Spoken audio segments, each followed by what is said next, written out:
Hello hi नमस्कार। मैं लक्ष्मण और आप लोग को एगो ऐसे व्यक्ति से मिलाना चाहेंगे जो सामाजिक कार्यकर्ता हैं, जो समाज के प्रति अपना सब कुछ न्यौछावर कर दिए हैं। आइए इनसे मिलाते हैं, इनका परिचय जनवाते हैं। जी धन्यवाद। नमस्कार, मैं अरुण कुमार, सामाजिक कार्यकर्ता और समाज के उत्थान कल्याण के लिए समाज के प्रति समर्पित हैं। विशेषकर भ्रष्टाचार को इस भारत की धरातल से जड़मूल से मिटाने की संग्राम में हम लोग समर्पित हैं और इसके लिए हमेशा काम करते रहेंगे। भैया दूसरा प्रश्न ये है कि लोकसभा चुनाव 2024 इसके बारे में आप क्या कहेंगे? शिक्षा के बारे में, स्वास्थ्य के बारे में या कृषि के बारे में अपना कुछ विचार दें। लोग अलग अलग पार्टियां अपनी बड़े बड़े दावे कर रहे हैं, लेकिन शिक्षा, स्वास्थ्य और कृषि के बारे में आप दो शब्द बताइए, सुझाव दीजिए। देखिए, जहाँ तक चुनाव का सवाल है तो भारत में लोकतंत्र तो बात कही जाती है कि लोकतंत्र है, लेकिन भारत में लोकतंत्र नहीं है। अर्थार्थ में लोकतंत्र नहीं है। संविधान का इम्प्लीमेंटेशन प्रॉपर ढंग से हो नहीं रहा है। आंशिक रूप से संविधान लागू है, परंतु उसका मैक्सिमम वॉयलेशंस है। जी, जो बड़े बड़े नेता हैं, मंत्री, अधिकारी हैं, they are above the constitutions और they are above the law of the land. And जो कॉमन पीपुल है उन्हें कानून का भय ज़रूर दिखाया जाता है, लेकिन कानून का भय दिखाने वाले खुद कानून से फरार हैं। This is the truth of the democracy of India. रही बात भारत में चुनाव की सवाल, तो भारत में लोकतंत्र है ही नहीं। या तो यहाँ जाति तंत्र है, ठेकेदारी तंत्र है और धन बल, बाहुबल का वर्चस्व है। यहाँ लोकतंत्र नहीं है। पूरी भारत पूंजीपतियों की गिरफ्त में आ चुकी है। कृषि के क्षेत्रों में, स्वास्थ्य के क्षेत्रों में, शिक्षा के क्षेत्रों में महामारी की स्थिति है। शिक्षा जीवन के उत्थान का, समाज के कल्याण का, व्यक्तित्व निर्माण, राष्ट्र निर्माण, चरित्र निर्माण का आधार भूमि है, कुंजी है। परंतु शिक्षा आज के परिवेश में धन कमाने का सरल साधन बन गया।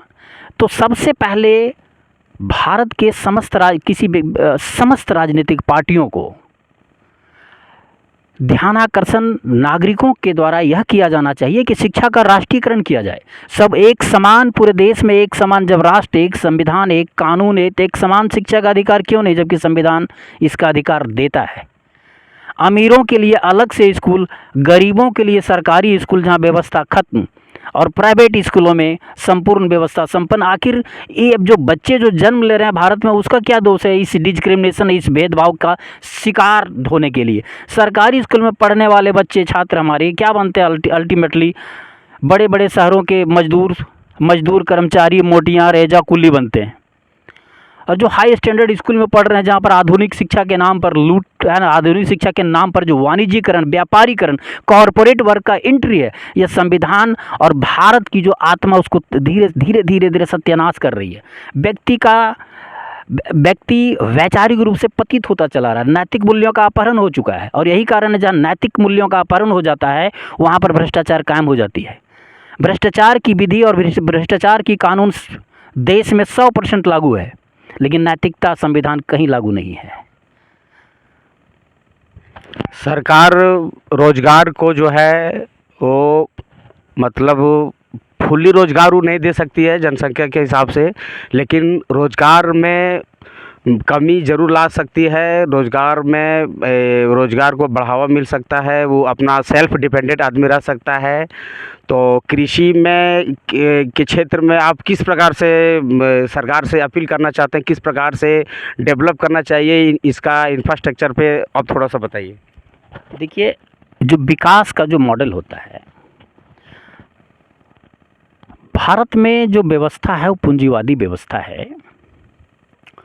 शोषण का मूलाधार पूंजीवादी आधारित राजनीतिक व्यवस्था, सांस्कृतिक व्यवस्था, शैक्षणिक व्यवस्था,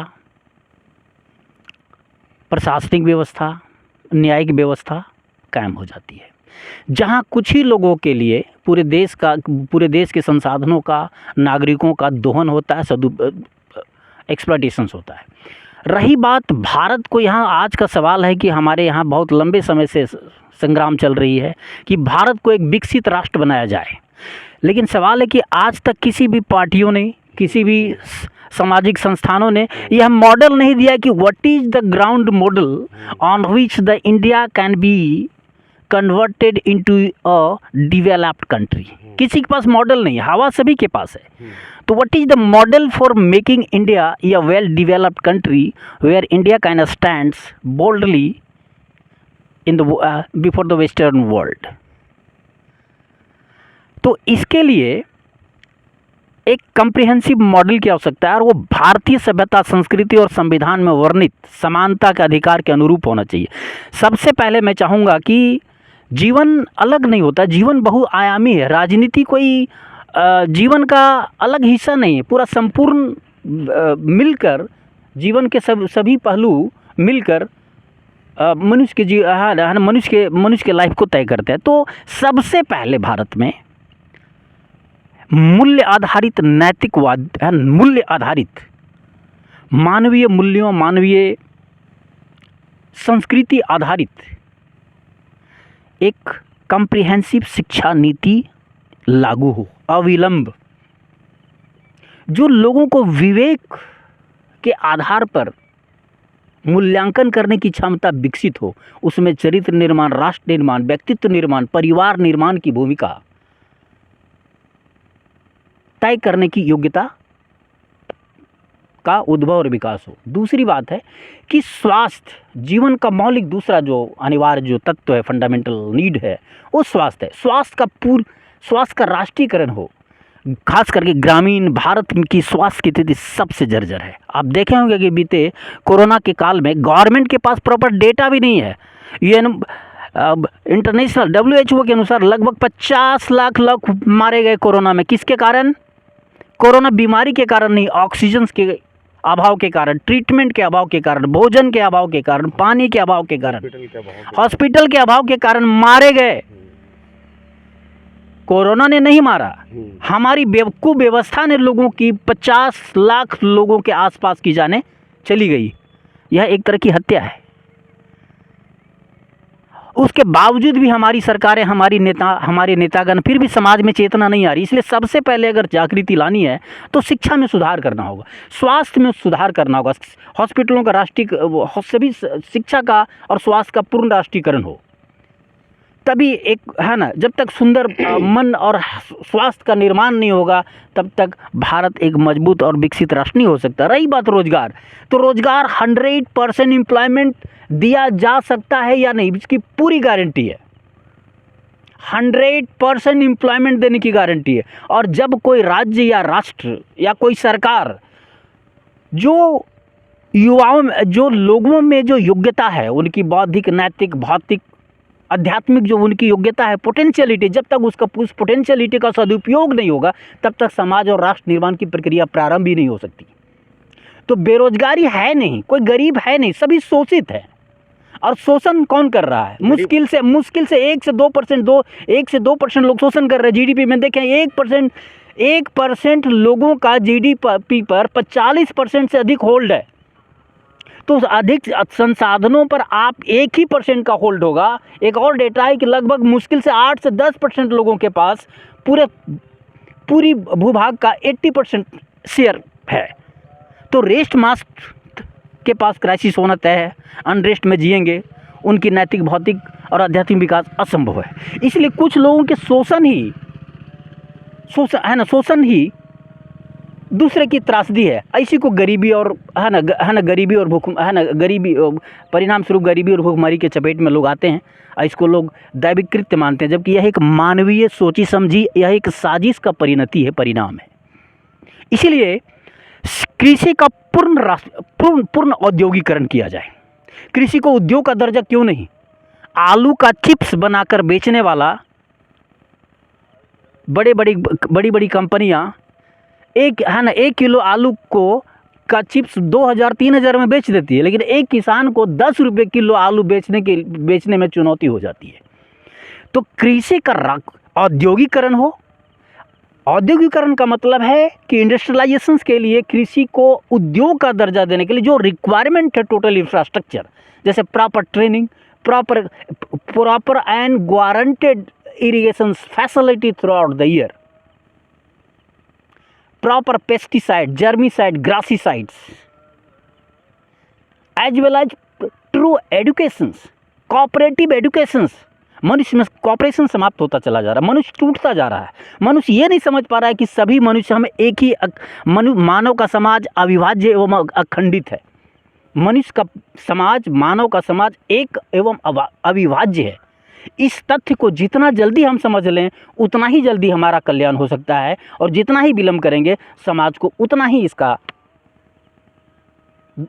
गंभीर परिणाम झेलना पड़ेगा, जैसा कि हम झेल रहे हैं। तो इसलिए सबसे पहले है कि शिक्षा का राष्ट्रीयकरण हो, दूसरा है स्वास्थ्य का पूरा राष्ट्रीयकरण हो, और शिक्षा में पूरी शिक्षा को फ्री किया जाए, केजी से लेकर के पीजी तक। 5 किलो राशन लोगों को नहीं चाहिए, पूरी एजुकेशन सिस्टम फ्री किया जाए, और कैपिटेशन फीस समाप्त किया जाए, इक्वल फुटिंग्स पर एजुकेशन दी जाए, स्किल बेस्ड एजुकेशन दी जाए, कैपिटेशन फीस समाप्त की जाए, ताकि स्वतः लोग इंजीनियरिंग, डॉक्टर, मेडिकल, अन्य क्षेत्रों में, टेक्निकल क्षेत्रों में जा सकते हैं। उसके लिए कोई कैपिटेशन फी बना के नहीं रखा जाए कि खास वर्ग के लोग, खास पेमेंट करने वाले लोग ही जाएंगे। यह एक अन्याय है, यह विद्या नहीं, अविद्या है, डिस्क्रिमिनेशन है।